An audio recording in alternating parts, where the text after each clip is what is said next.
Hello my wonderful, beautiful friends, guys. Welcome back to our /PettyRevenge, where people get little wins on others and the stories are super duper satisfying. And in today's episode, we've got annoying Karens, psycho ex-wives, neighborhood thieves, and parking spot Karens, all getting taught lessons they won't forget. Guys, I hope you enjoy the lineup today. Don't shake your heads too hard. And as always, you can send or link your post to this email right here. Let's dive in.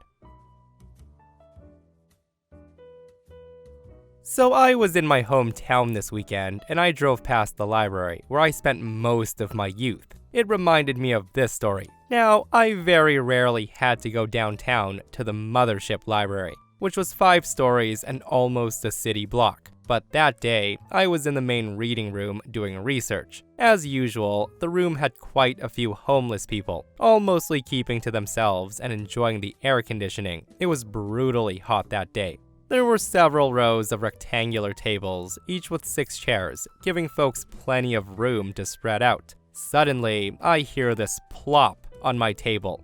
An armload of magazines slams down on the table across from me. Karen sits down and she loudly announces that she's sitting here with me because she doesn't want to sit near the homeless people. Now, I don't recall the exact words, but she wasn't trying to be tactful at all, nor quiet. Several occupied tables were in earshot. The woman then sits there for about 30 minutes and she never shuts up. She has the magazines, cooking magazines, all over the table. She wants to talk about recipes. She wants to profess her love for some grocery store she used to visit back home that makes Publix look like crap. She wants to talk about what a nasty dump the city is. And she really wants to talk about how the library is being ruined by vagrants and bums, and they should not be allowed inside. The whole time she was talking, I was doing my best to just and aha instead of actually answering her, hoping she would shut the F up.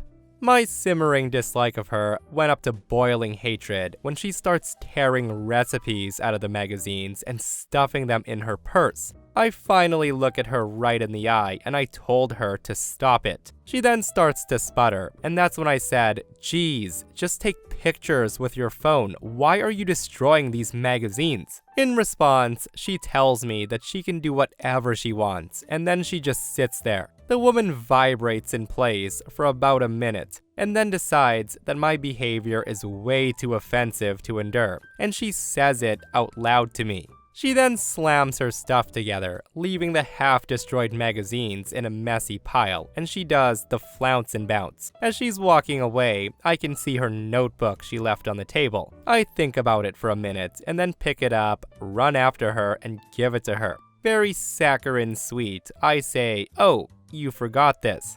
And she had to pretend to be thankful. Pretty lame, right? But wait. What you need to know about this library is that parking was in a giant garage about a block and a half away, and library patrons could park there for 3 hours free with a validation slip from the library. You would hand them your ticket at the desk and they would staple the slip to it. If you had no slip, you paid the hourly rate, indicated by your time punch ticket.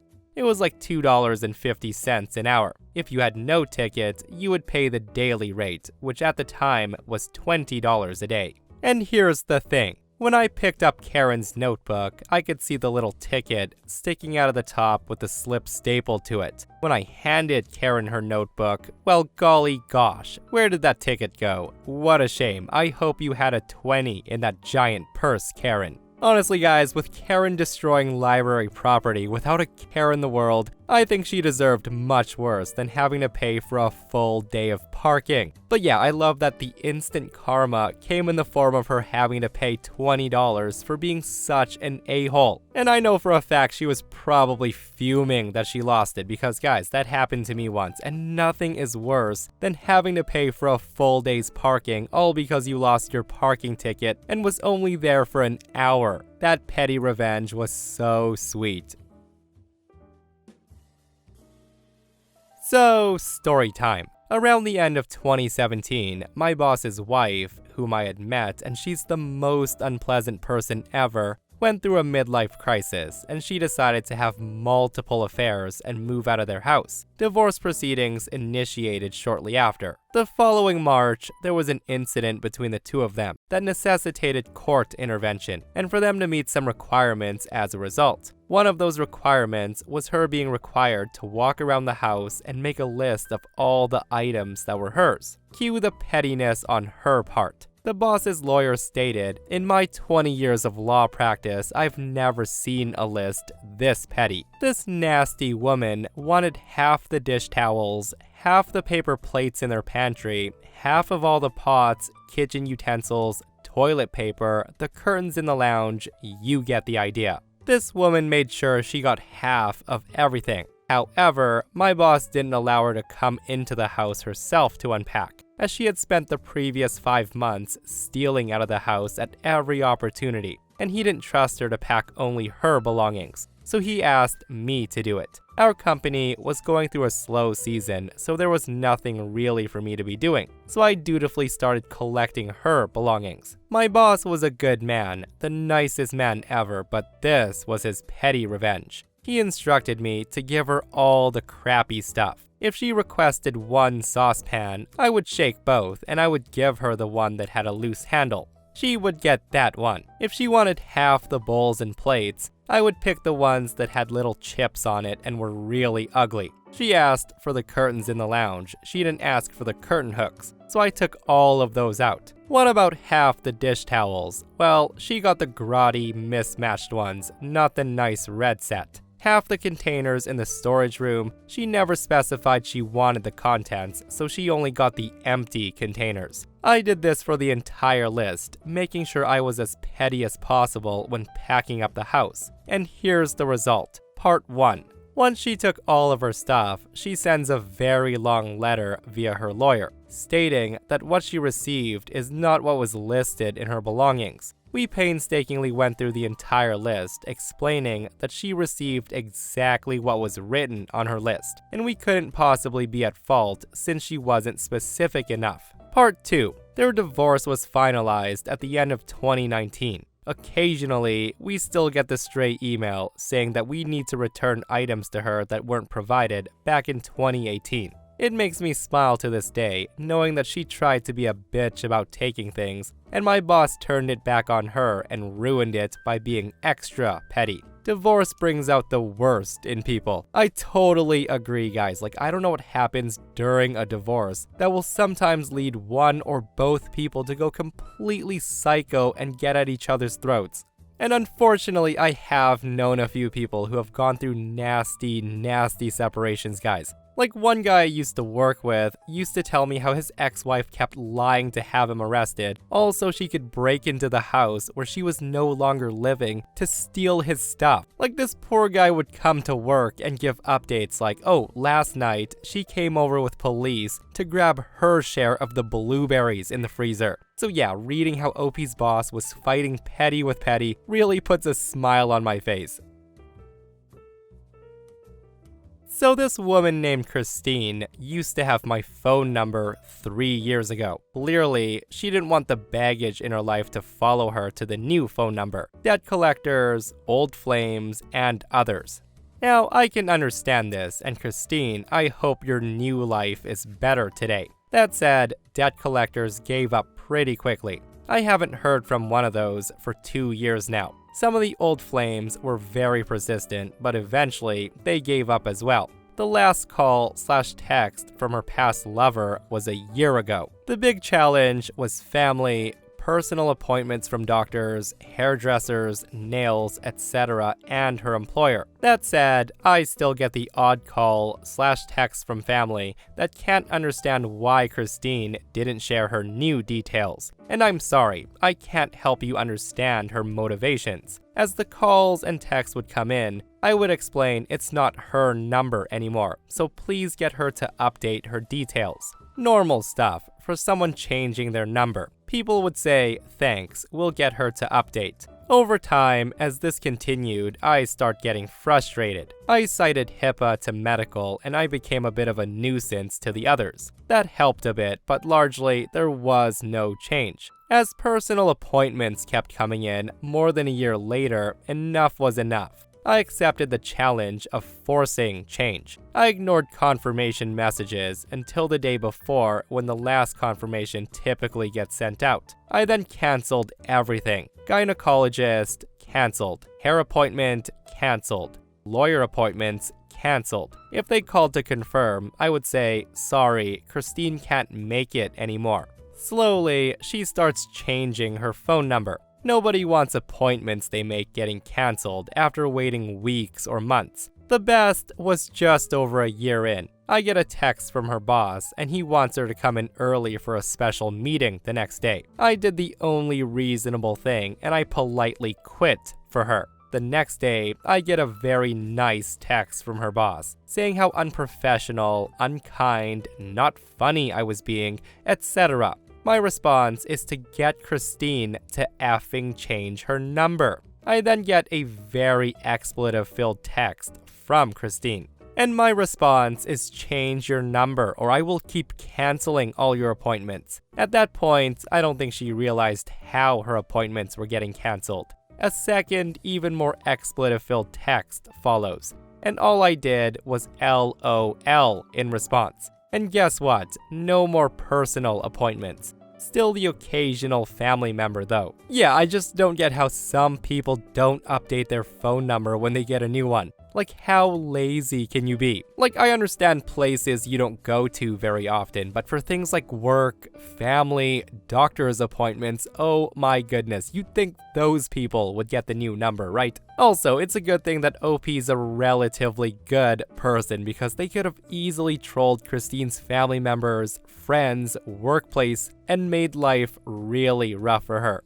That said though, PettyRevenge Part 2 for the expletive messages. Save Christine's phone number and cross fingers that the debt collectors call again. So I lived in an apartment building, and as a member of the local free gifting community, we put gifts out on a regular basis for people to come pick up. We had a massive front porch to the building that had plenty of space to put an entire living room set by the front corner and still move furniture in and out comfortably, nothing resembling a tight squeeze. We made appointments with people to pick up their gifts, usually within an hour of us setting them out, so there was no issue with trash sitting out. The property manager lived in the building and assured us that there was zero issues with the gifts sitting on the porch for pickup. The gifts were always labeled or in paper bags with a name on them to differentiate them from the free piles that people would put out with free signs. At some point, I start getting complaints that gifts weren't there to pick up when I set them out. I made sure to tighten appointment pickup times and clearly label who the gifts were for and hide things in clearly labeled bags, but they kept going missing. Now, we had some issues with porch pirates stealing gifts from others, so I didn't consider right away that it was someone in our building, until I noticed a pattern of what time gifts were being stolen, often within minutes of being set out if they went out at 5 p.m. The rest of the gifts in the area were being stolen in the evening. All that said, I got very upset when a gift for a newborn baby was stolen at lunchtime, when I thought it would be safe to leave out for an hour, and I decided to do something about it.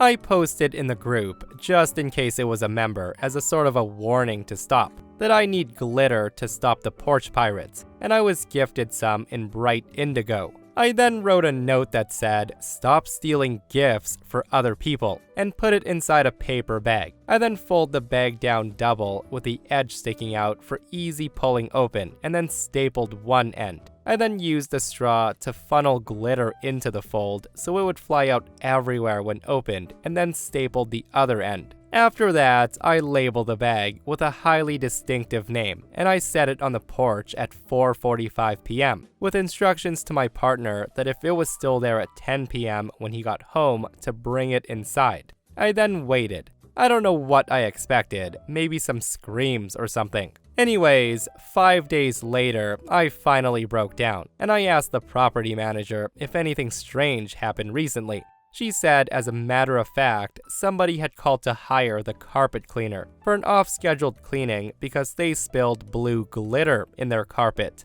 Hearing that, I gave her details, that I had put out a gift bag full of glitter, but it disappeared immediately before my intended recipient could get to it. Now, because the glitter had been a consequence of them stealing from their neighbors, and there was no way to get all the glitter out of the carpet, they had to pay for a full carpet replacement when they left. And best yet, because theft is a violation of community agreements, their lease was terminated, so they were forced to move with 20 days notice. After that, all the thefts in the area stopped. We're not sure if it was someone in the group that saw the gifts and wanted them, or if they were just driving around, picking up random things off of people's porches. Guys, I love this petty revenge so much, especially with that outcome of the thieves getting caught and evicted, on top of having to pay for a full carpet cleaning and replacement. Like, reading that brings me so much joy, because we can all agree, right? There's nothing worse than a thief who steals from people. That said though, I had no idea that glitter is practically impossible to get out of carpets. I'd like to think that a good vacuum could get rid of it, but I guess not.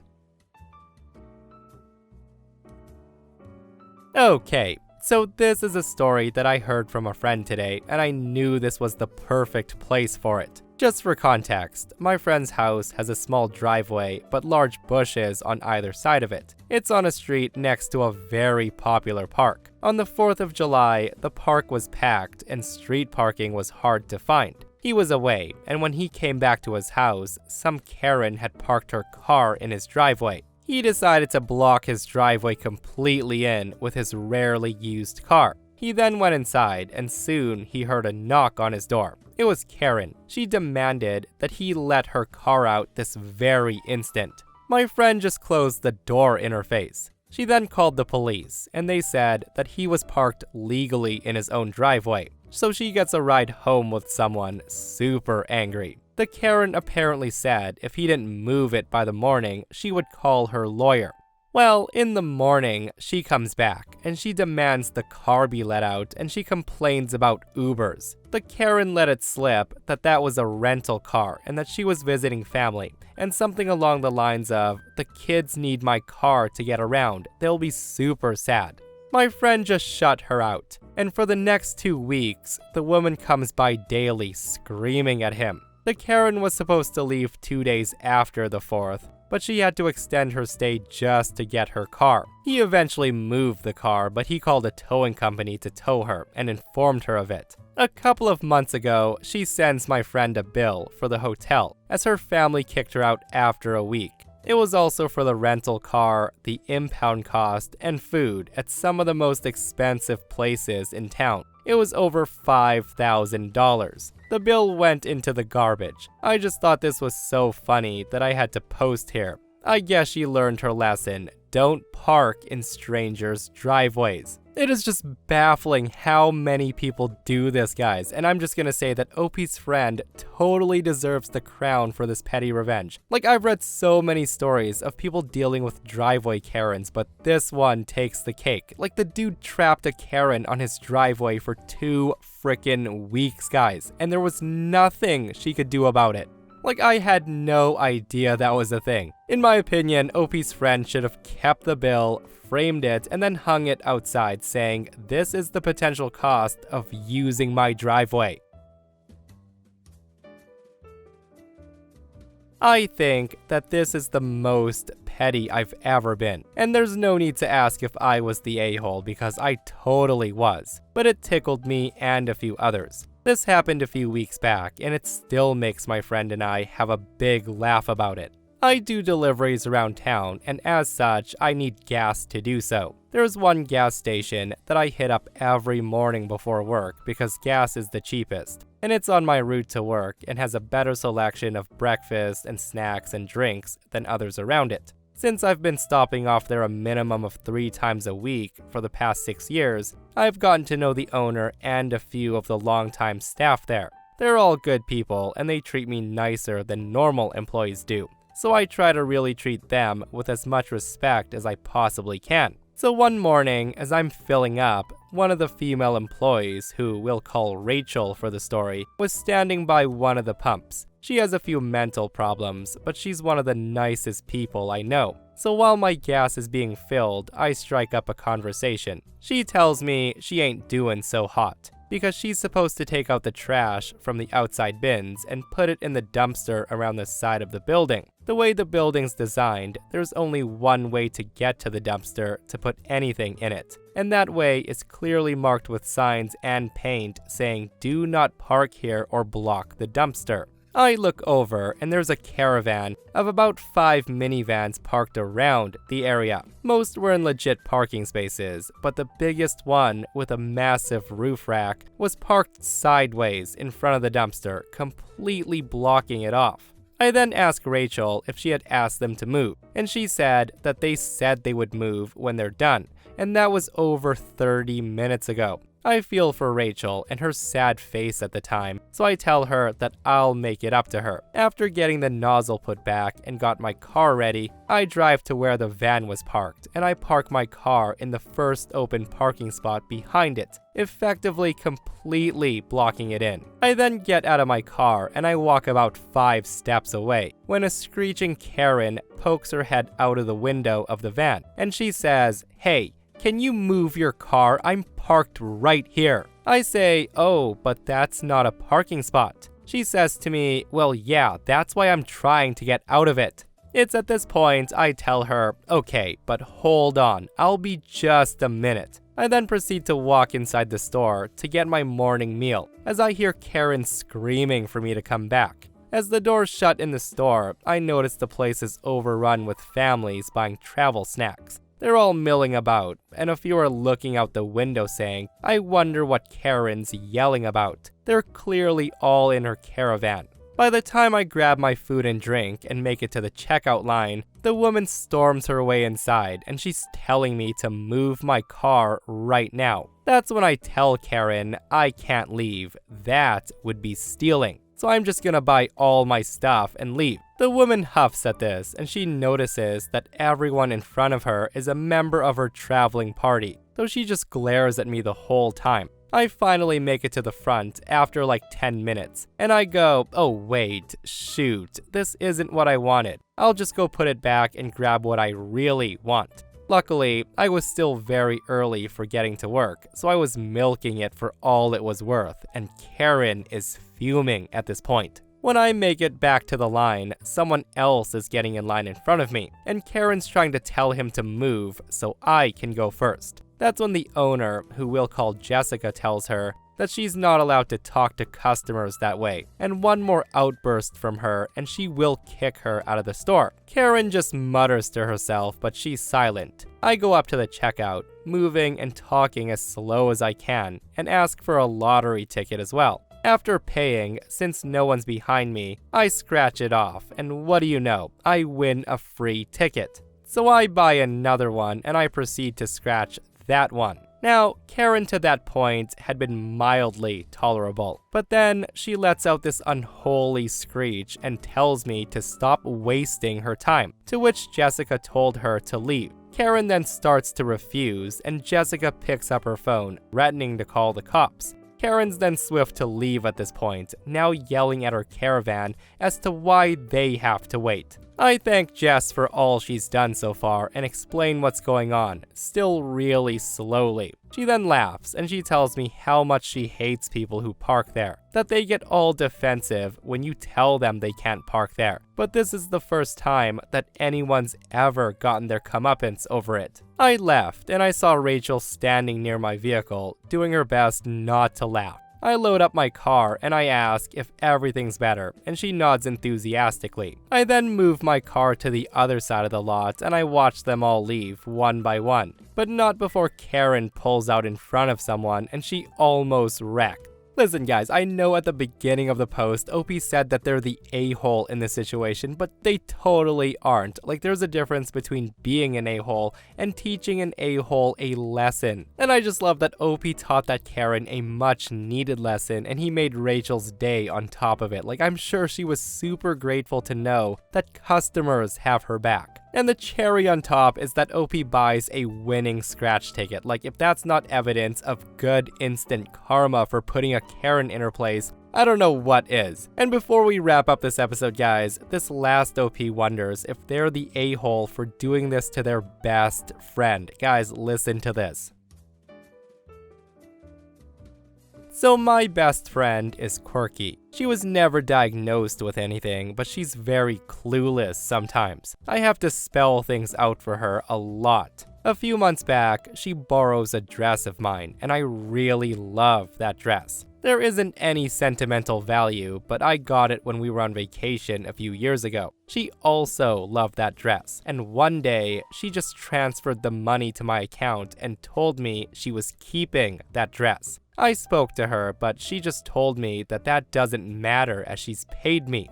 Her birthday was a week ago, and her mom asked me to bake a big cake for her. I usually sell cakes on the side for extra money. On her birthday, I went to her house with the cake 15 minutes before the party was due to start, and then I decided to talk to her mom. Like I said, sometimes my friend's really clueless, and I was hoping her mom would speak to her and I would get my favorite dress back. Now, I was very shocked when she also said that as long as I was paid, what does it matter? She told me to move on as it's just a dress and that my friend really liked it. She told me as long as the dress was paid for, what am I complaining about? At that point, I got really pissed off, and I pulled out the amount she just paid me and then put it on the table. I picked up the cake and then left. She got mad and she starts yelling at me that I was ruining the birthday party. She kept telling me to give back the cake and that I couldn't take it back just because I want to be petty. I just asked what she was complaining about as I had paid back the money.